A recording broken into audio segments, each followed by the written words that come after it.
చాలామంది భాద్రపద బహుళ అమావాస్య అనగా మహలయ పక్షముల్లో చివరి రోజైనటువంటి అమావాస్య రోజున సూర్యగ్రహణం ఉంది అని భావిస్తున్నారు. దాని గురించి తెలుసుకుందాం.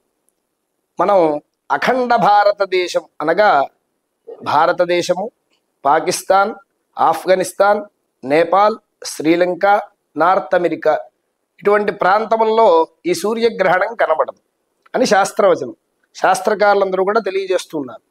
అయితే మరి ఈ గ్రహణం, పాక్షిక సూర్యగ్రహణం ఎంత సమయము ఎక్కడ కనబడుతుంది అంటే 3:30 గంటల పాటు రాత్రి 11 గంటల నుంచి 3 గంటల 23 నిమిషముల పాటు అంటే 22వ తారీఖు తెల్లవారుజామున 3 గంటల 23 నిమిషముల పాటు ఈ గ్రహణం ఎక్కడ కనబడుతుందంటే మనకి ఆస్ట్రేలియా, న్యూజిలాండ్ ఈ ప్రాంతములలో ఈ గ్రహణం కనబడుతుందని శాస్త్రకారులు తెలియజేస్తున్నారు.